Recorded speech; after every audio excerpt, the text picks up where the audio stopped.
Hey guys, Justin here with OxygenGamingNetwork. Just going to do a quick review on RESOGUN. It was a game that came out for PS4 only. It was free on PlayStation Plus when it first came out. I think it took it off now. I think it is off. I think they replaced it with Don't Starve. Anyway, RESOGUN, it's from the creators. It's House Marquee. They created Super Stardust series, Dead Nation, Outland. They also created a snowboarding series. I think it might have just been one or two games a while back. Basically, RESOGUN, simple, shoot 'em up, just like Super Stardust. It's got like Astro Tripper games along the lines of that. There's 3 different ships. They can all use all the weapons. Except they specialize in certain categories. For instance, one ship's Nemesis, which in my opinion I think is the best ship. Has heat-seeking rockets. It also has a very great boost and a very great agility. For the my playstyle anyway, I guess I think Nemesis is definitely the best ship in the game for sure.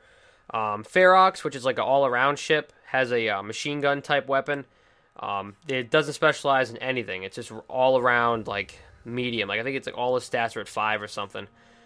Phobos, which is like a cannon like weapon, and it's kind of slow and sluggish. Doesn't have a lot of agility, but has really good overdrive. So if the bigger, like I guess you could say mini bosses in the levels are giving you a hard time, then Phobos might be the ship to try out.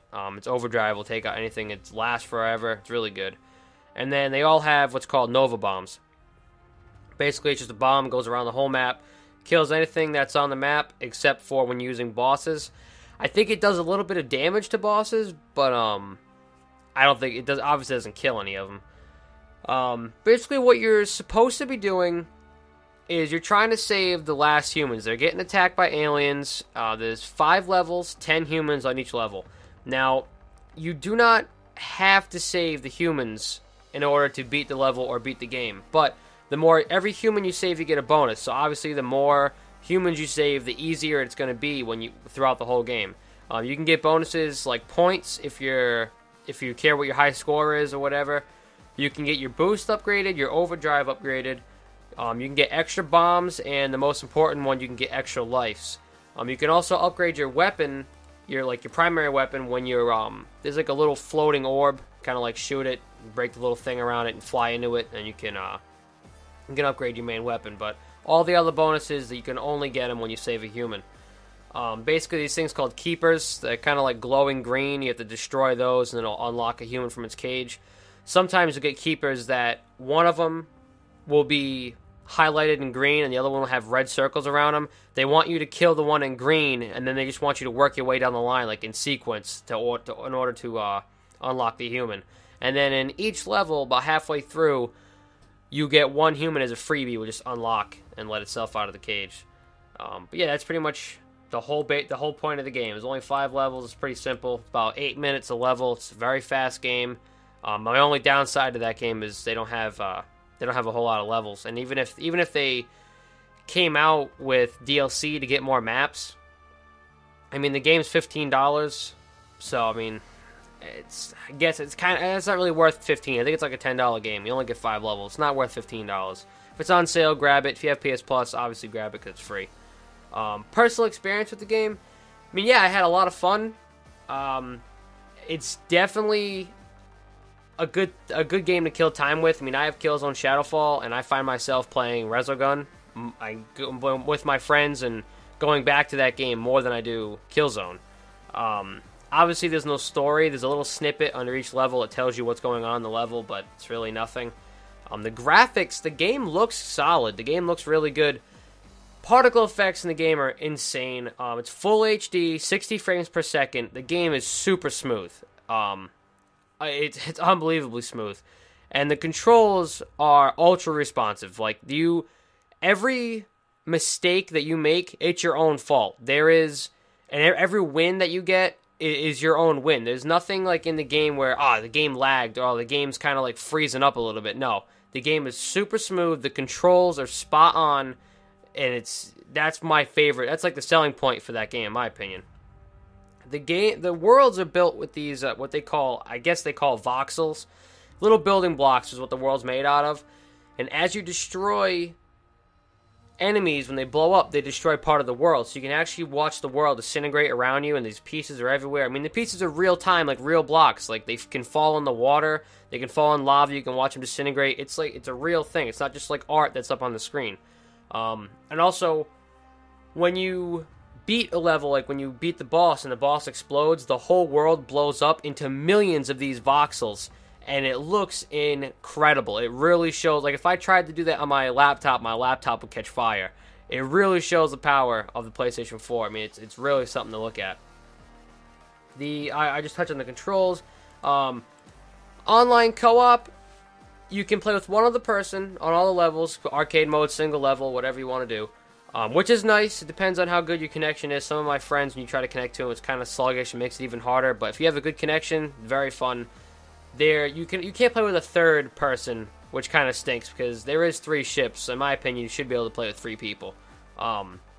There is no split screen, however. I can see why they didn't. It would be kind of difficult in a way to do split screen, but they could have easily done it. It's completely doable. And right now it sucks. I have probably a dozen games and none of them are split screen. So this is one I would have loved to have had split screen. Like I said, it is free with PS Plus. Replay value, it's moderately high. It's very fun if you like shoot 'em up games.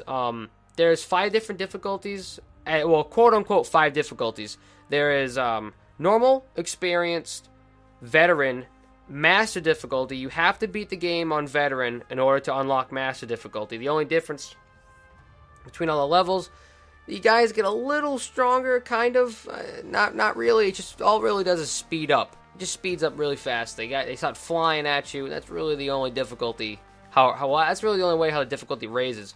There's one other thing where I guess you call it like a pro enemy. Like once an enemy is on the map for a certain amount of time, he will upgrade into like a goldish enemy. Takes more bullets to kill. He's faster. He's more powerful. He's more dangerous. And then as you up the difficulty, that time that it takes for them to upgrade to like a pro monster, I guess, it shortens. So they turn into pro enemies faster, and that gets very difficult, especially when you're playing on master. In master difficulty, every single enemy you kill drops a revenge bullet. So you can't just fly in one direction and take out the enemies and just fly through their explosions, because there will be revenge bullets sitting behind every enemy. That gets very, very difficult. I've only made it past level 2, and yeah, it's very hard on master. And I have noticed that on the high scores, there's what's called hero difficulty. I don't know if that's just a high score thing or if that's something that's in beta or I don't have access to it. In my personal opinion, I think once you beat the game on master, you unlock the hidden difficulty called hero. I have no clue what that is yet. I haven't discovered that. Like I said, worth the money? It's probably like $10 in my opinion. The game should cost. It just kind of sucks that they don't have more than 5 levels. Like if the game had 10 levels, even 7, 8 levels, then yeah, I'd pay $15 for it for sure. And they're going to come out with DLC. You figure DLC is going to be a minimum of like $5 for how many levels? 3, 4? So it's kind of stupid why they didn't just put more levels in it at the beginning. If I was to rate the game, I'd probably give it a good solid 8. Now I wouldn't give it a 9 just due to the fact it's just not enough playtime there. Once you play the game for about half an hour, 40 minutes, you've beat it. The levels are only 8 minutes apiece, so. But other than that, I mean, yeah, it's a pretty fun game. It's enjoyable. If it's on sale, grab it. I wouldn't pay $15 for it. Or if you have PS Plus, like I said, it's free. That's pretty much it for RESOGUN, guys. If you want to check out the RESOGUN playlist, we do have a full playthrough if you want to see the game before you buy it. And we also have trophy guides if you're trying to get if you're trying to go for platinum. Complete trophy guide in the playlist. Also, the next game we're going to be coming out with is Contrast. It's an indie game that came out for PS4. It's a weird game. It's a very weird game. I definitely want to check that playthrough out. And that's pretty much it, guys. And obviously, subscribe. Definitely helps, especially if you want to see more material when we release it. Subscribing is always a good thing. So, yeah, that's pretty much it, guys. Thanks.